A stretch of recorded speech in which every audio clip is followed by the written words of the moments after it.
Yeah, I need to get my ID to make sure I was a resident still. We're going to SRO real quick.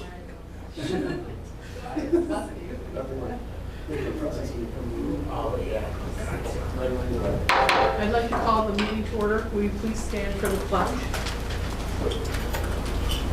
I pledge allegiance to the flag of the United States of America and to the republic for which it stands, one nation, under God, indivisible, with liberty and justice for all.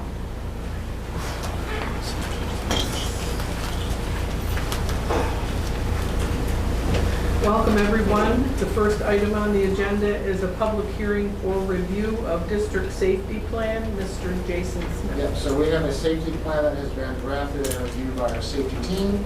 The plan is currently on the website. The list of the members can be found on page 17 of the safety plan. This plan is subject to a 30-day comment period by the members of the public. So we posted the plan on the website. There's an email address that people can contact Mr. Brownlee, who's the safety chair, to offer comment. There are building plans that are not made public for obvious reasons. This is the district-wide plan. And as you can see from the table of contents, it covers everything from evacuation procedures, lockdown drills, or not lockdown drills, actual lockdowns, lockouts, shelters in place, which we have used on occasion, bomb threat guidelines. So it lists all the pieces that are involved in that. We have added a school resource officer agreement as part of this safety plan. And last year we added a section if the student presents a mental health crisis while at school. So that piece is in there. So the plan itself will be posted. It is posted on the website now with Mr. Brownlee's email address on there. The public has 30 days to make comments or ask me any questions here. And then from there, 30 days from now, which will be either in early July or August, whatever the 30 days come out to be, we'll have the board approve the district plan. From there, submitted to a state ed via the website. And the building plans, we're going to have 5 next year with Robin Morris being back on. We'll have 5 building safety plans. As I said, those are not made available to the public for obvious reasons, but the district plan is.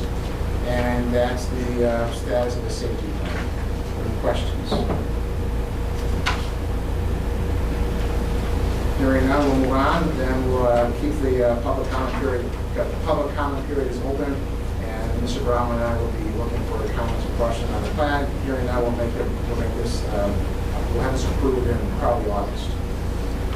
Okay. Okay, thank you. I need a motion to close the public hearing.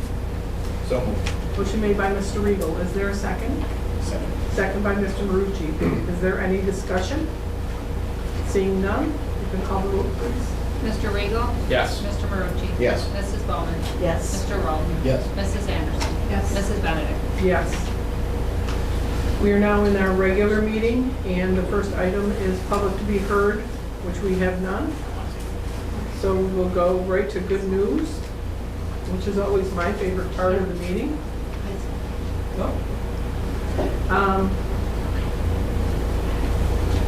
From Batavia High, Lisa Robinson wrote, Noah Burke won Mr. Batavia on Friday, May 20th. Matt Smith and Nick Grover placed second and third. Over $4,000 was raised for the Arthritis Foundation, the Michael Napoleon Foundation, and Habitat for Humanity. Congratulations to all contestants and committee for a job well done. Thank you to all who came out and supported the show. Also from the high school, Kathy Weaver. On May 3rd, the Batavia High School chapter of National Honor Society inducted 37 new members. Congratulations to all. And from Mark Warren, Joe Husser and the Batavia Youth Lacrosse Program just finished up their season on May 21st. Thank you to Joe for organizing the program and coordinating coaches and donations so that over 60 kids in grades K through 5 could learn the sport. Hopefully this can start to help build up Batavia Schools programs in the next few years. From Allison Chua, a special thanks to Mrs. Keller and Mr. Gorton's class for the distribution of t-shirts for our SOS event. This was a huge task. They did so well. I also want to show appreciation for the willingness of those teachers and students to help us whenever we need things done. from carrying boxes to watering our plants. It's awesome to have their support. Thank you. And from Paul Kessler.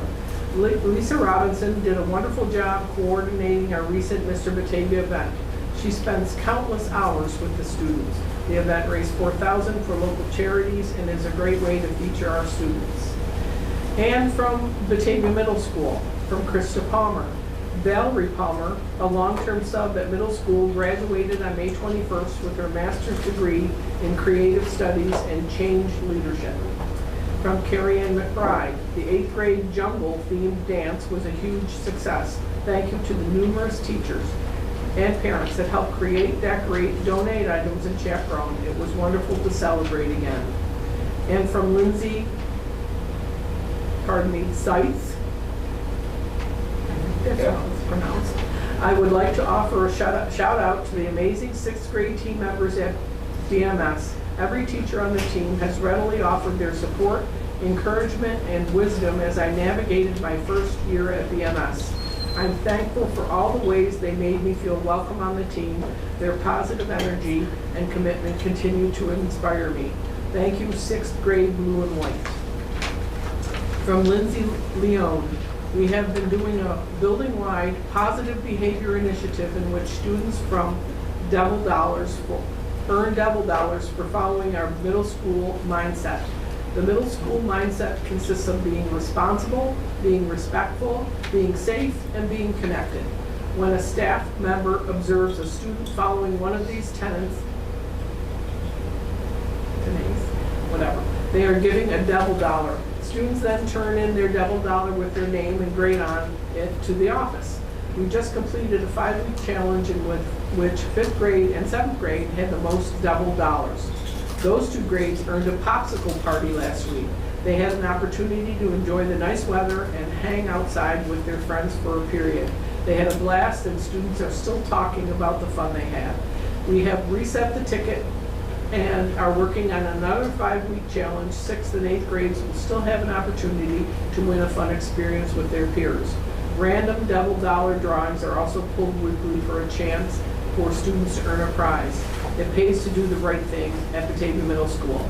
And from John Martin Cannon, I would like to give a shout out to Sherry Crumity, Batavia Middle School's 5th grade school counselor.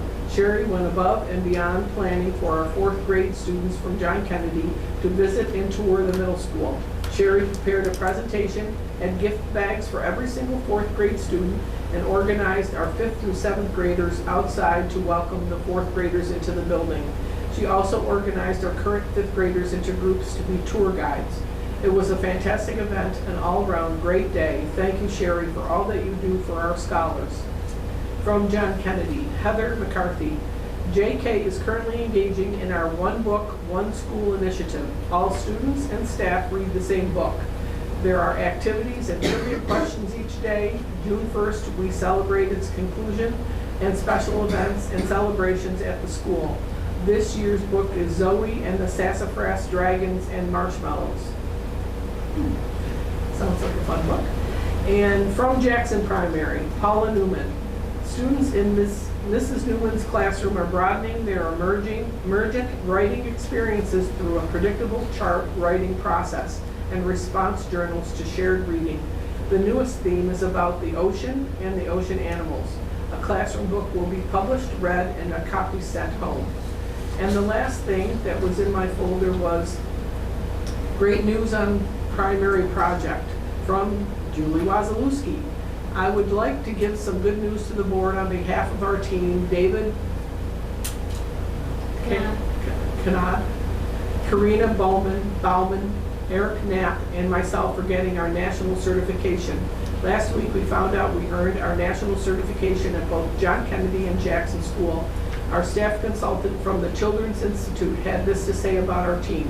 You all have much to be proud of as you persevered with primary project and navigated through very unusual times. You launched a new program, stayed with it for 3 years with COVID challenges and staff changes on top of it all.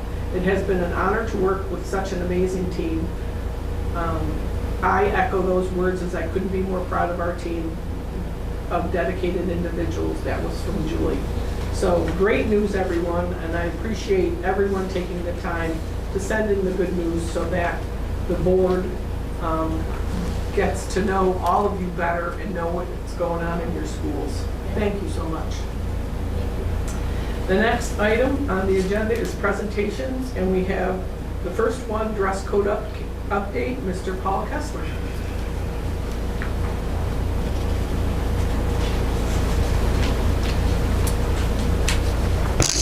Well, good evening, everyone. I have here with me Julia Petrie, who is actually the student ex officio for the 22-23 school year, so you get to know her a little bit tonight.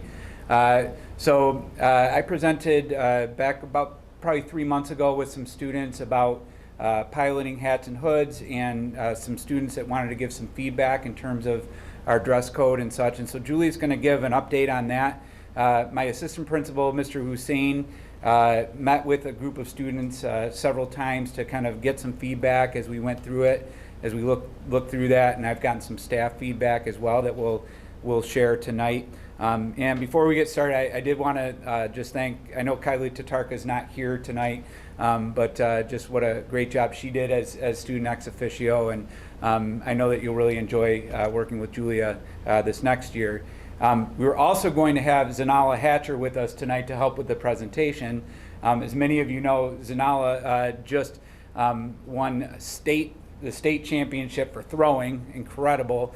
And so Zanala is actually traveling to a nationals tournament, I think as we speak. So she told me she had to bow out tonight, but she was going to be she was part of the small group team giving feedback. So I wanted to acknowledge her participation as well.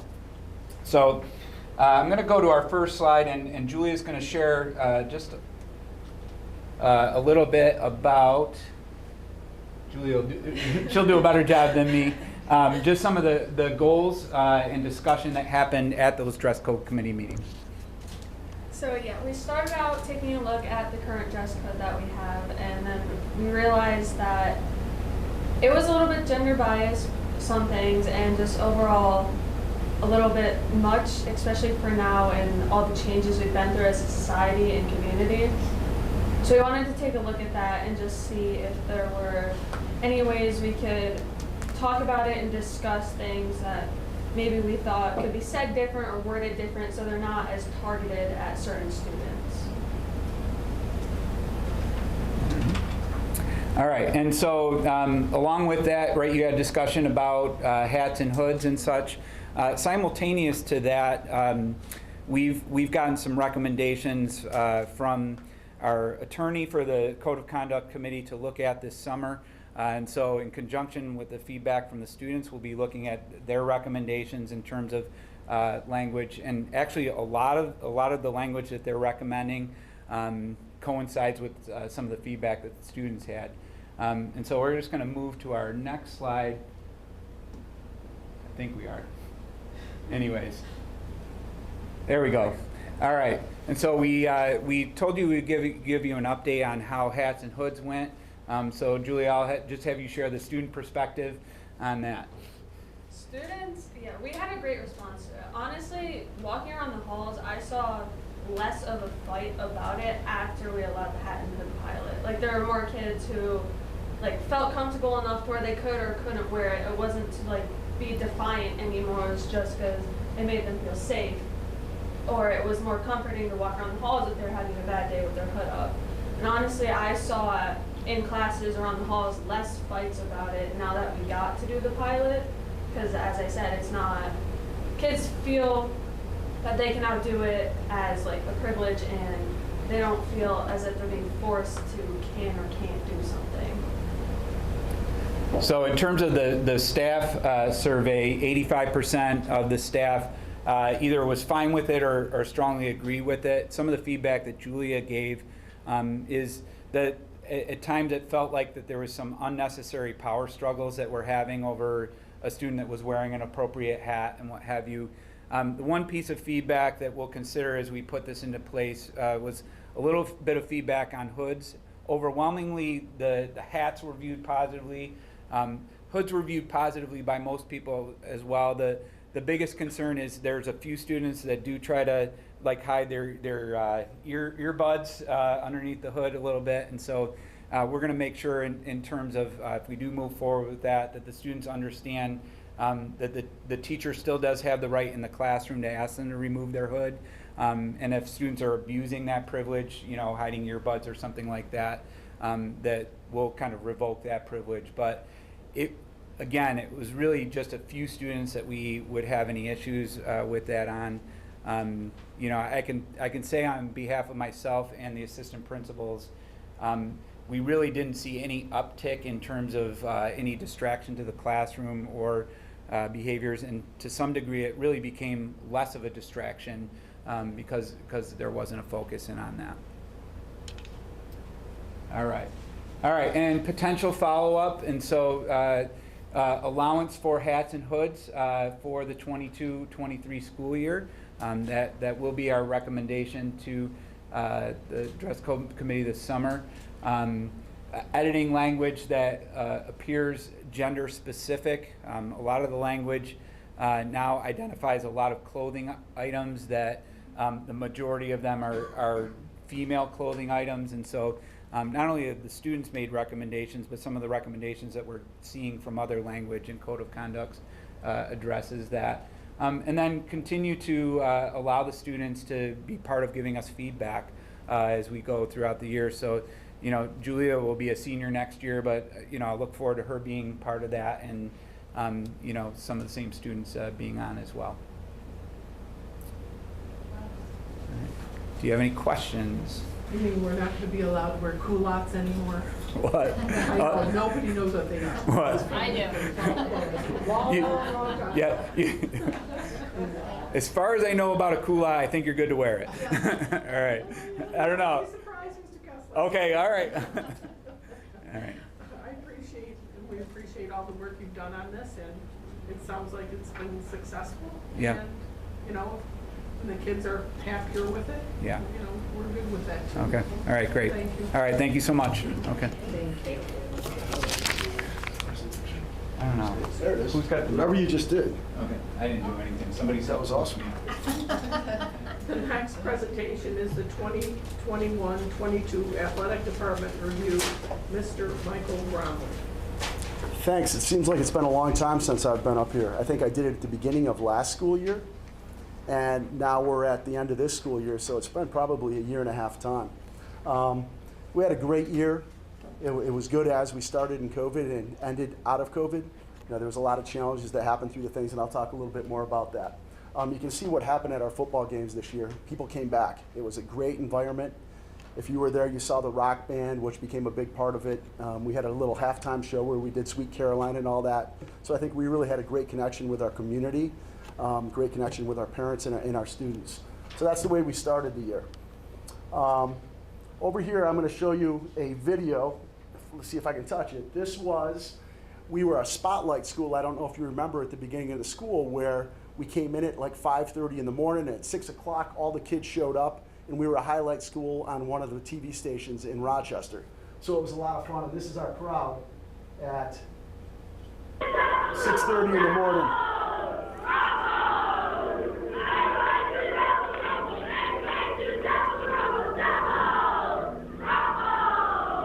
So that was a lot of fun. We had a lot of people there. It was a great experience. I couldn't believe the turnout at 6:30 in the morning, but it was a lot of fun for everybody in the community. Did a great highlight. The people that came there said we were by far the best community up to that point that they had seen do those things. So we kept hearing that from a lot of people. You've probably heard of Primetime 585. They also love coming here and doing stuff. They feel like they've been treated well, and we've been a good host for them, so they love being here. So we had a lot of individual sectional champions. As you heard, we had a state champion. Every season we sent people to the state meet. I don't want to mention individuals because I'll miss somebody, but just talk about our team championships. So our football team started out in the fall with a championship. Okay. And then in the winter, our boys track and field team, our girls finished a close second. And then in the spring, it turned it around where our girls track and field team won, and our boys finished a close second. You also have to know that like baseball finished second, softball finished second. It seemed like we were the bridesmaid for a lot of the things. But just to get to championship games mean you're doing things really, really well. So I'm really proud of what our teams have done. These are the sports we offer. I just want to show you that because it is pretty big. One that we added this year was our winter program with a unified bowling program. I know you saw that. We won a district award for bringing that in. I'm literally looking forward to last year, learned how to do it, and I think we can get better this year. So we're gonna offer that again. And as you can see, these are all the teams and programs that we have in our district. We have 79 coaches that we employ. So, you know, it's a pretty big operation.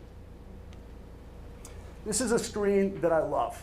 So through the years, this is my 23rd year. We started at 39% with student participation. We've been as high as 57. With COVID, we dropped off a little bit, but we were at 53 for this school year.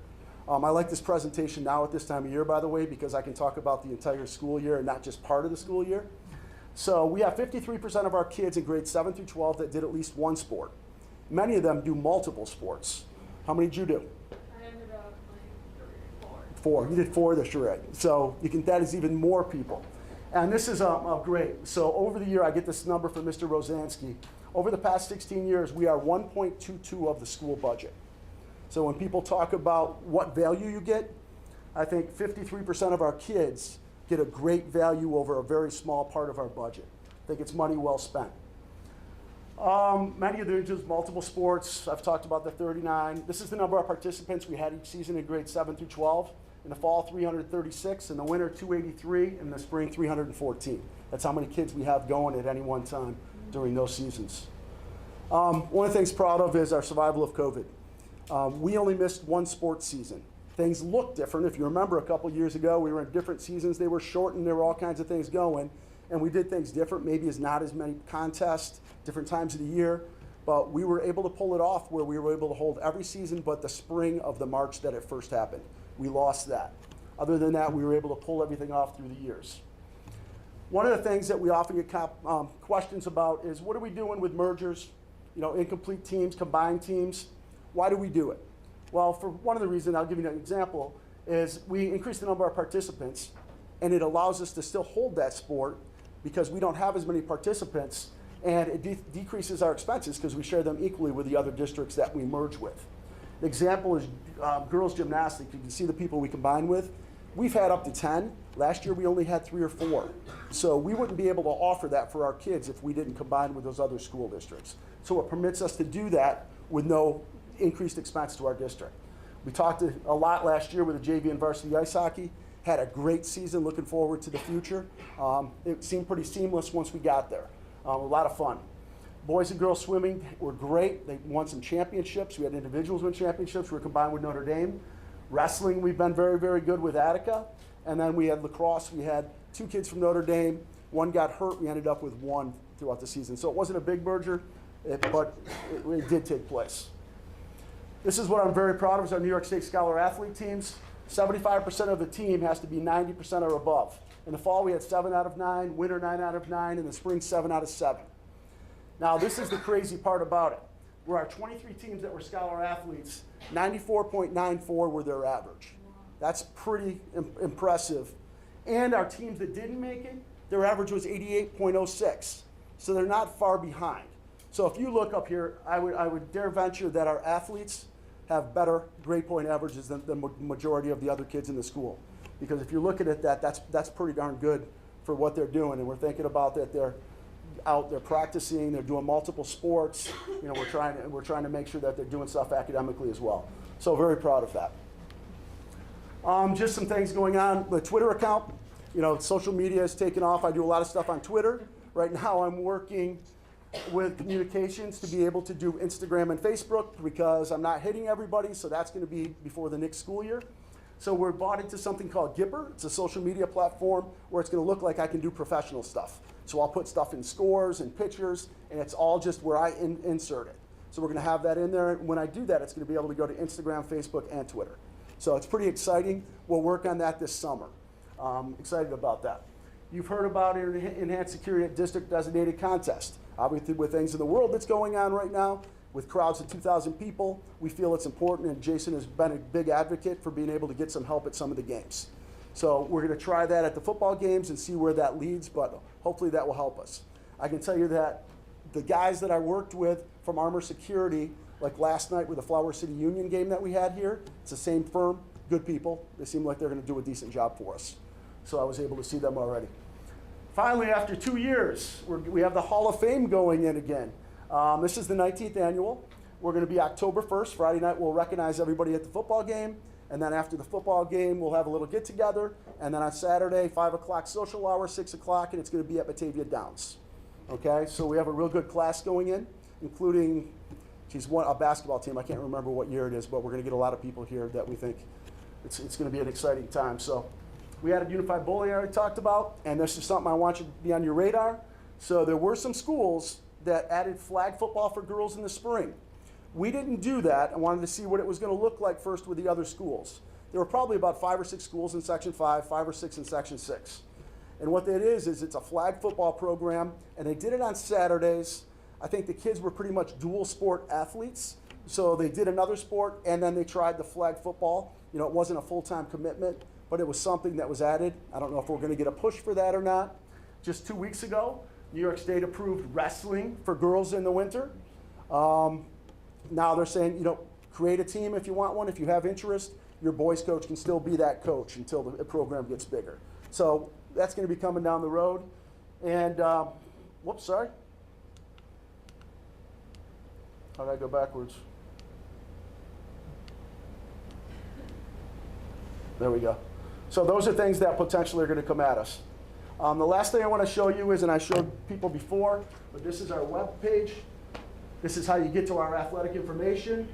And any information you want or anybody asks for anything, it's here. Grin, I sent a letter out 2 days ago regarding fall sports and summer weightlifting opportunities.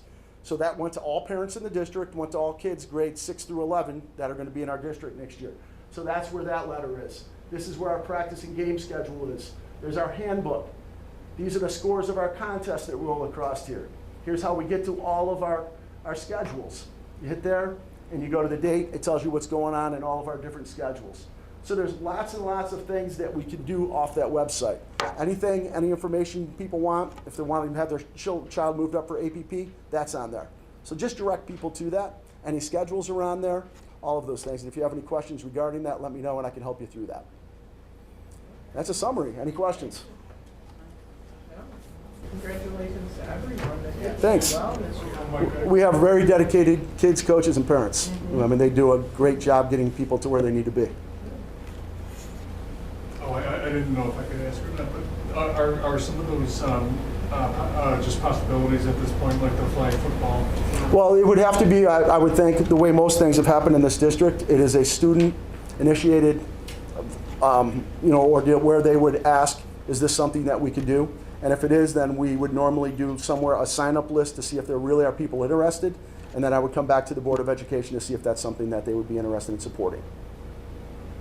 Thanks. Yep. Thank you, Mr. Brown. All right, We thanks, everyone. appreciate it. Thank you. The next item on the agenda is the Batavia City School District Strategic Plan, Dr. Molly Corey.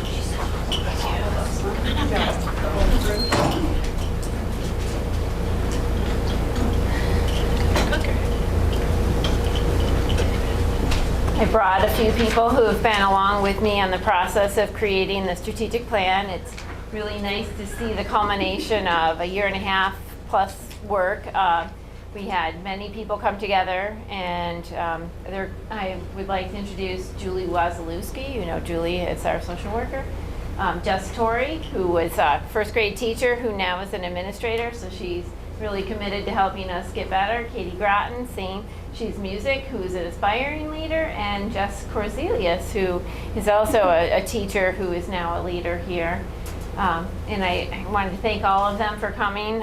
They've been along the journey starting with giving feedback in surveys, and then they sat on some action planning teams and continued on to the development of a plan. The plan is, you have a full copy of it in front of you, and we're just going to give you some of the highlights. Everything is still documented on our website. I'll show you that link at the end of the presentation.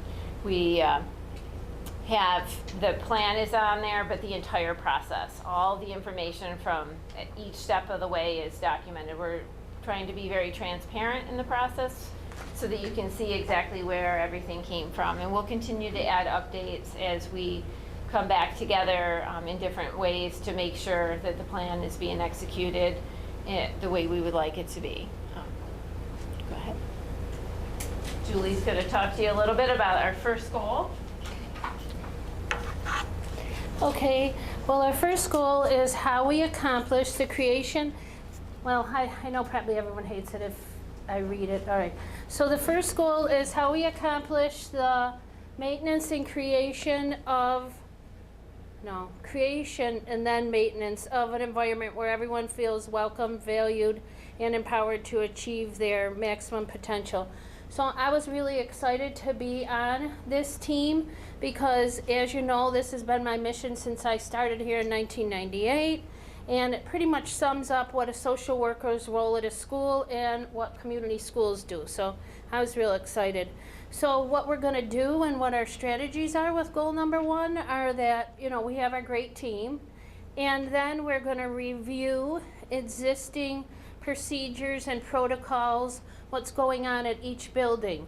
So some of us have been doing a year-long book study and some training in how to gather information. That was part of it. So we're using that too, and we're going to find out what our stakeholders have to say. And what we're doing on this is we might be doing surveys, we might be doing town halls, we're going to analyze any visible data, and we're going to put aside our own unconscious biases about what we know's working when it might not be. But we're going to filter through all that, and then we're going to put into place the best practices in education. We're going to study. We're going to find out what they are, find out where we're falling down, where we're excelling, and we're going to put everything into place so that people can feel safe in our schools. It won't be a cookie cutter approach. It'll be each school will be doing their own studies and their own research, and then we'll find out in terms of equity, diversity, inclusion, social emotional learning, where we need to add. So a little bit of an example of that, that kind of an example of maybe what it might look like in the future. One example would be what the middle school did this year. When they started, they had their book study on bullying, and they knew that that was something they needed to bring in. I know Barbara was there, and she's been raving about it.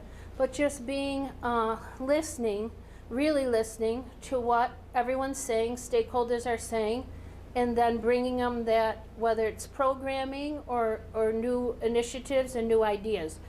Another example that we're working on right now, Molly and Lindsay Daly and Lisa and myself and everybody at Jackson, we're being responsive to what the families told us about what they need as their children are entering school post-COVID, about what they need to have their children meet with success. So instead, we came up with our own ideas, and then instead of just going on that, we then did a survey with parents when they came in for kindergarten screening and for UPK graduation, and to find out, what would you like, what would you want? So that's just a little snippet, a little teaser about what it might look like. Okay, thank you very much. Mine was collaborative culture, and articulate, promote, and ensure a collaborative school culture that impacts the well-being of each school across a diverse population of students, staff, families, and the community. While educators at times work alone in their classrooms, they should not operate independently. The best way to improve an educational experience is by working together. When staff works together, it allows for them to build meaningful relationships with colleagues, develop trust and a sense of belonging to something bigger. This positively affects school culture, which of course can directly affect student learning. Collaboration helps cultivate creative ideas for teaching and learning. Collaboration helps teachers to dig deeper and to learn about who they are as learners and teachers, as well as their students. Collaboration not only helps teachers, but it helps students as well. Strong collaboration and a collaborative culture helps develop over time and requires a large commitment to the process. Allowing for common planning time and development of professional learning communities, or we like to call them PLCs, are ways to build collaborative culture. Our professional learning community are a team of educators who share ideas and enhance their teaching practice and create learning environments where students can reach their full potential. PLCs allow for teachers to share their best practices, allow them to brainstorm innovative ideas and ways to improve teaching and to drive student achievement. PLCs build strong relationships between team members. They allow for educators to have regular opportunities to learn from each other and to use our own district as ways to build professional development and job-embedded professional development opportunities where they can go in and observe each other and see what's happening in their classrooms and improve their own craft. PLCs allow for reflection and how to enhance teaching, where varied viewpoints are allowed for added value.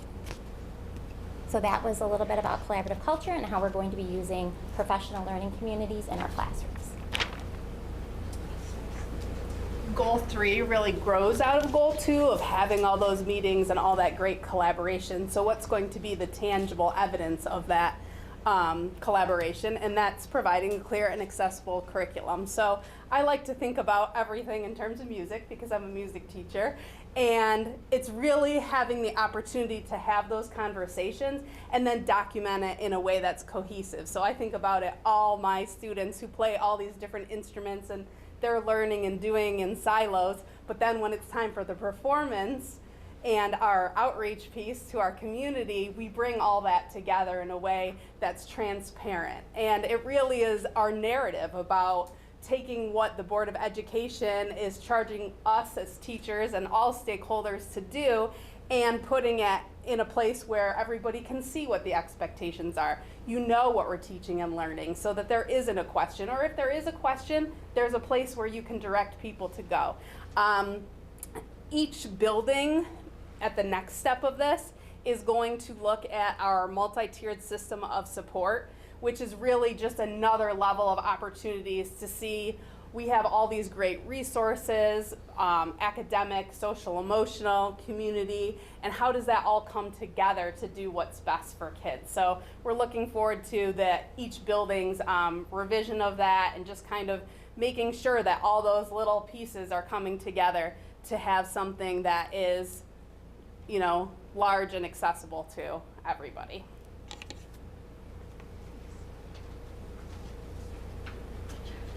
All right, and in goal 4, we're looking to identify what is effective teaching and learning and what that looks like. And so to do that, we're going to develop a common toolbox around highly effective instructional strategies and with just keeping that strong focus on diversity, equity, and inclusion along the way. So we're gonna do this in a 3-strategy approach. Where in the first part, we're going to take a look at evaluating various models of effective instruction and then choosing which ones to actually practice in the classroom. And then from there, which ones we're going to implement and infuse in our written curriculum. And then we have some key benchmarks along the way so that we can progress monitor and make sure that we're sticking with that goal. All right. Just to wrap things up, they talked a little bit about the school planning teams. The reality is the plan sounds great at a district level. Where it really comes to life is in each school. The schools have to own what they're doing. They're going to be using their shared decision-making teams to come together and write goals based on our goals here in terms of what they mean for that school. You know, what it means to be safe and orderly at Jackson might be a little bit different than at the middle school or the high school. And you know, if we came up with just one thing, it doesn't necessarily fit the environment. And by them having ownership with talking with stakeholders and using the information to carry it forward, it'll just make it, you know, a very rich, robust plan. The district planning team will come together to share ideas around what's happening with that so that they can hear what's going on in each school and to build on the great things so that as kids transition from one grade level to the next and one school to the next, there's continuity with what they're doing. Do you have any questions for us? So next month you'll see 2 items. You'll see the strategic plan for you to approve. Along with that, we hope to have with you a shared decision-making document that will guide the team process that Dr. Corey was just talking about. So both of those items will be hopefully approved by mid-July, and there were people moving forward with both the plan itself and the process to get us to the plan. So the process to get us to the plan are the short decision-making teams in each school, which are going to be kicking off the summer and early fall. Thank you. Thank you very much. Thank you. Sounds like you did a lot of work. We appreciate it. Thank you. Thank you.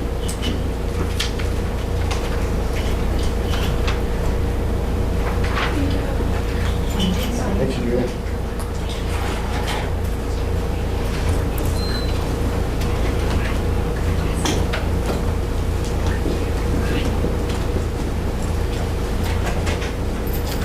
The next item on the agenda is board docs presentation. It's virtual. Mr. Drew Wareham.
is the same one I was in before.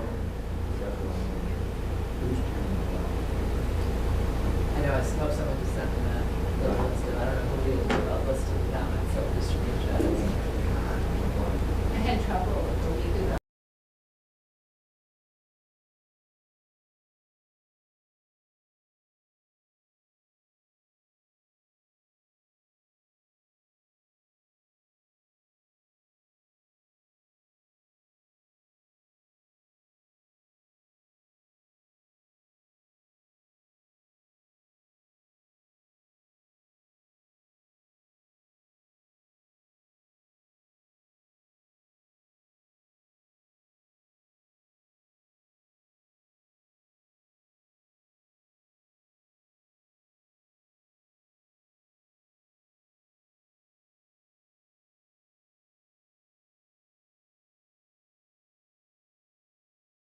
Presentation until future.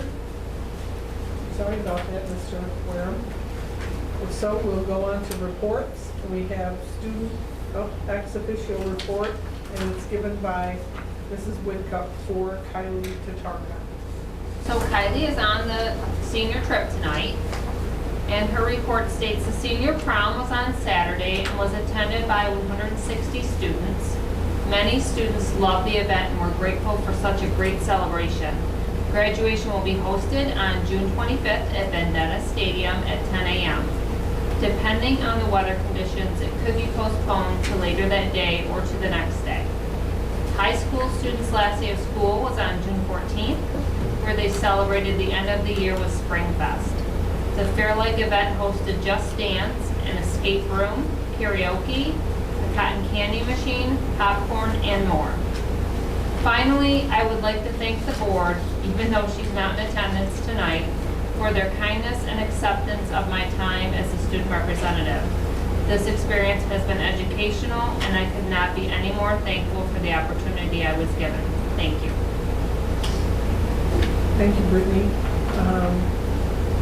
Next, we'll have the superintendent's report, Mr. Smith. Thank you. Just a few items. We're in the middle of moving up season, so we've had a number of events happening at our schools or that are going to be happening that I'm going to be part of or have been a part of. We have fourth grade moving up. I went to a pre-K moving up ceremony the other day. Eighth grade moving up was Monday night, and we have a couple more going on next week. Of course, the big moving up ceremony is graduation next Saturday at 10 a.m. or 4 p.m. weather permitting at Vendetta Stadium. It's rain out those days. It'll be on June 26th, but we're hoping to get it in on the Saturday the 25th at 10 a.m. Looking forward to celebrating with our students at that point or at that time. You heard Mr. Brown talk about our athletes. I want to recognize Zanaya Hatcher for her state championship with the shot put. She's on her way to Philadelphia as we speak. Also recognize our girls track team on their sectional title. Our baseball and softball team have an outstanding season, as did our boys track team, and our lacrosse team has made some nice improvements as well. Next week we'll be honoring many retirees at both the Batavia Clerical Association luncheon and the Batavia Teachers Association gathering. Looking forward to celebrating with those teachers and staff members and thanking them for the many years of service. The second to last item, my entry plan process is nearly complete. I had my last meeting at the middle school yesterday, where I shared with them my entry plan for the middle school staff. I'm having one more open presentation next Tuesday for anybody that wants to come that has not been able to come. Next Tuesday at 3 p.m. And finally, I want to thank the staff and students. I want to thank Molly, Scott, and Trish, and Brittany, and the board for making my first 6 months here things successful. I've enjoyed my time here. And I just want to thank everybody for making it a smooth and positive transition. The entry plan being done, and officially entered into the district. So I want to thank everybody for that. So thank you. It's been 6 months. Yeah, 6 months. Oh my goodness. Thank you very much, Jason. Next item on the agenda is agenda alterations, and yes, we have one. We're adding under consent contracts, which you see as partnership agreement with Liberty Partnerships Program of Genesee Community College of Batavia City School and Community Action of Orleans and Genesee to provide enrichment services to at-risk students. I need a motion to accept these agenda alterations. So moved. Motion made by Mrs. Bowman. Is there a second? Second. Second by Mr. Regal. Is there any discussion? Seeing none, you can call the vote, please. Mrs. Bowman? Yes. Mr. Regal? Yes. Mr. Marucci? Yes. Mr. Roll? Yes. Mrs. Anderson? Yes. Mrs. Bennett? Yes. Next item on the agenda is consent items. I need a motion to accept the consent items as So moved. listed. Thank you. Motion made by Mr. Marucci. Is there a second? Second. Second by Mr. Roll. Is there any discussion? Seeing none, you can call the vote. I do have a quick question. I do believe Mr. Regal and Mrs. Benedict should We are probably abstaining. abstain from one of each item. Yes. Are you only abstaining from those particular items or the whole consent? One particular item. Okay, and same for you? Okay. So Marucci, and who's my second? Yes. Check. Got it. Mr. Marucci? Yes. Mr. Rowe? Yes. Mrs. Bowman? Yes. Mrs. Anderson? Yes. Mr. Regal? Yes. Mrs. Benedict? Go ahead. Yes. With the exception? The abstaining from G21. And I'm abstaining from under contracts J2. Got it. Perfect. Okay, next item is old business, the 2022-2023 school calendar and open house and marking period dates. So there's no changes other than we've added more information. I need a motion to accept the changes in the 22-23 school calendar, please. So moved. Motion made by Mr. Regal. Is there a second? Second. Second by Mr. Roll. Is there any discussion? Seeing none, you can call the vote. Mr. Regal? Yes. Mr. Rowe? Yes. Mrs. Bowman? Yes. Mrs. Anderson? Yes. Mr. Marucci? Yes. Mrs. Benedict? Yes. Second item under old business is resolution to amend the 21-22 budget due to emergency repair projects at Batavia Middle and High Schools, which is the elevator and roof repair. I need a motion for this resolution, please. So moved. Motion made by Mrs. Bowman. Is there a second? Second. Second by Mr. Marucci. Is there any discussion? Seeing none, you can call the roll. Mrs. Bowman? Yes. Mr. Marucci? Yes. Mr. Rowe? Yes. Mrs. Anderson? Yes. Mr. Regal? Yes. Mrs. Benedict? Yes. We'll move on to new business. Financial risk assessment as received through year-end June 30th, 2022. Mengel, Metzger, Bar and Company, LLP, CPA. I need a motion to accept this financial risk assessment. So moved. Motion made by Mr. Regal. Is there a second? Second. Second by Mr. Marucci. Is there any discussion? No questions? We'll call vote. Mr. Regal? Yes. Mr. Marucci? Yes. Mrs. Bowman? Yes. Mr. Rowe? Yes. Mrs. Anderson? Yes. Mrs. Benedict? Yes. The second item under new business is Rural Schools Association membership renewal for 22-23 year. I need a motion to accept this new membership renewal. So moved. Motion made by Mr. Regal. Is there a second? Second. Second by Mr. Marucci. Oh, it's $860. Sorry, didn't flip the page. Is there any discussion? Seeing none, you can call the vote. Mr. Regal? Yes. Mr. Marucci? Yes. Mrs. Bowman? Yes. Mr. Rowe? Yes. Mrs. Anderson? Yes. Mrs. Benedict? Yes. We also have Upstate Institute membership renewal for the 2022-23 school year of $500. I need a motion. So moved. Motion made by Mr. Roll. Is there a second? Second. Second by Mrs. Anderson? Sorry, I didn't recognize your voice. I wasn't looking at you. Is there any discussion? Seeing none, you can call the vote. Mr. Rowe? Yeah. Mrs. Anderson? Yes. Mrs. Bowman? Yes. Mr. Marucci? Yes. Mr. Regal? Yes. Mrs. Benedict? Yes. And then lastly, annual notice of district appointed Genesee Area Healthcare Plan Board members. I need a motion to accept this. So moved. Motion made by Mrs. Bowman. Is there a second? Second. Second by Mr. Regal. Is there any discussion? Seeing none, we can call the vote. Mrs. Bowman? Yes. Mr. Rico? Yes. Mrs. Anderson? Yes. Mr. Rowe? Yes. Mr. Marucci? Yes. Mrs. Benedict? Yes. Now we'll go under other reports discussion. Brittany, Mrs. Whitcup, and I signed paperwork for continued financing of the 2020 Vision Capital Project with Hodgson Russ on June 9th, 2022. We just wanted to let you know that we signed a bond anticipation note. And it's good for a year, and it will be reviewed then to see if we want to go a different way. Serial. The serial bond, sorry. I guess I wasn't paying attention. So we just wanted to let everybody know that we did sign that bond anticipation note for the district. Next is the school resource officer discussion.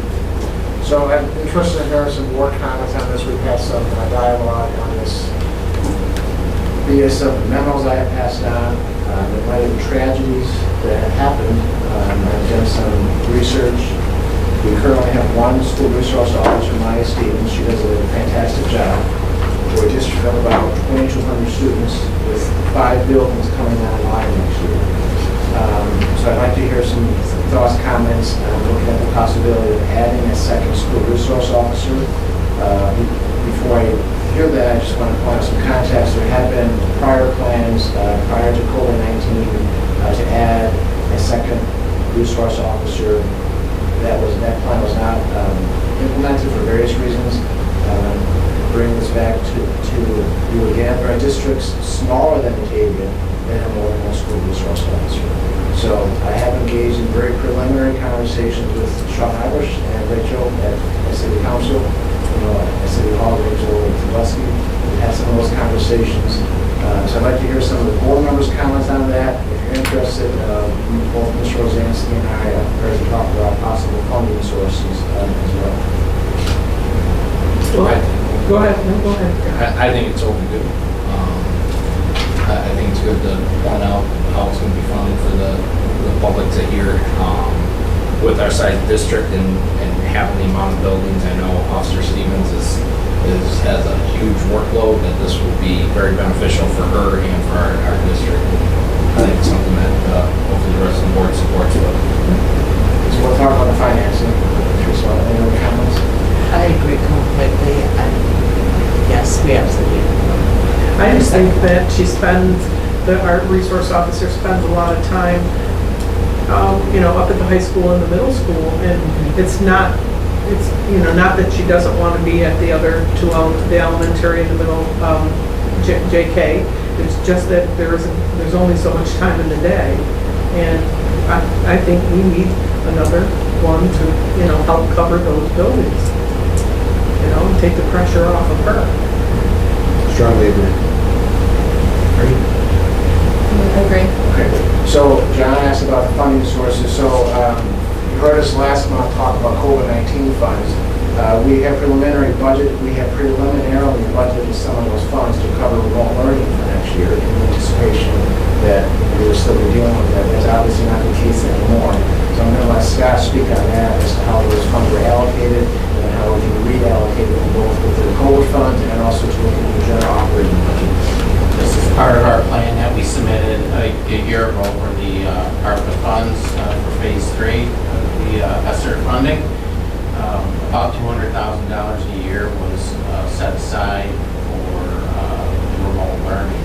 So we can reallocate those funds and put them towards the school resource officer, and then work on phasing in that position into the general fund budget. Similarly, what we did to those other positions this year when we were trying to reduce from 1.62 to down to 1% in the budget, we would follow that same process. So the general fund budget is slowly, incrementally increased to absorb that cost over the next 2 years.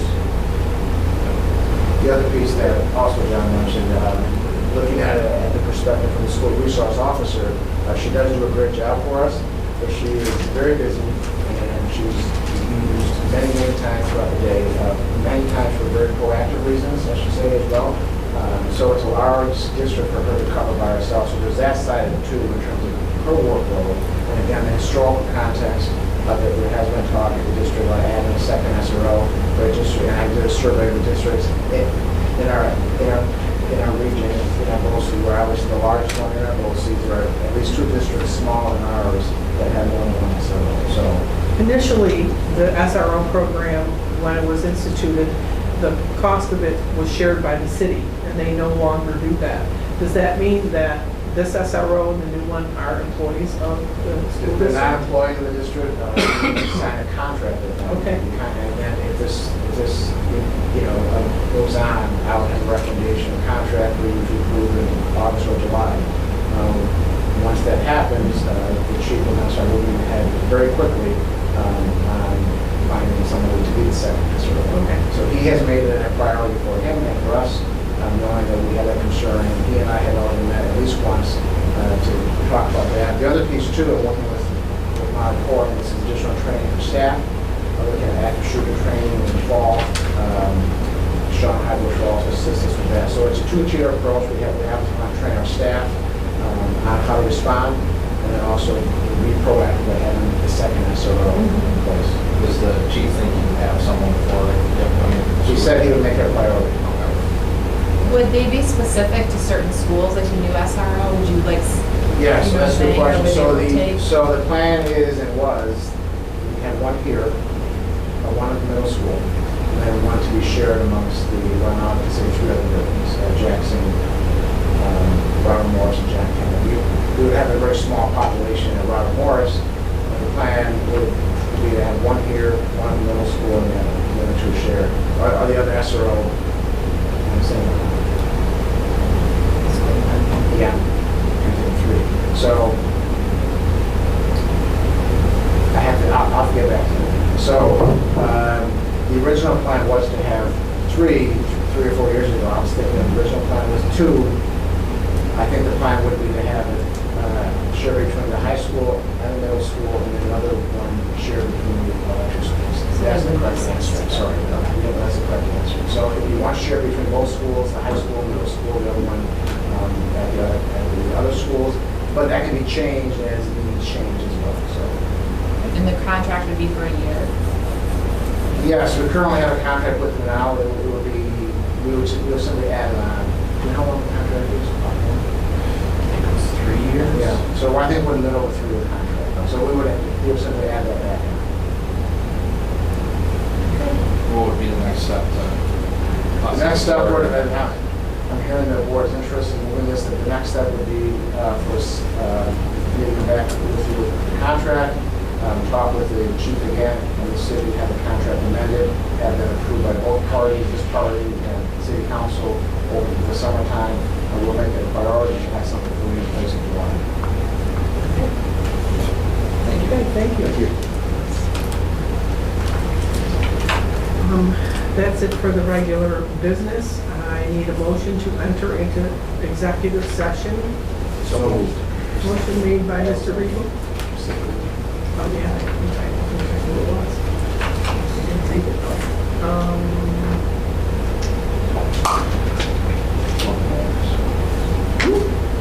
Should say a couple pages into your large packet.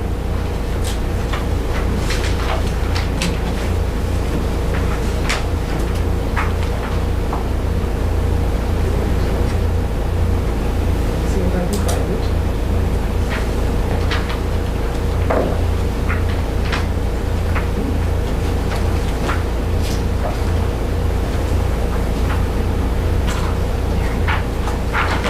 Let's see.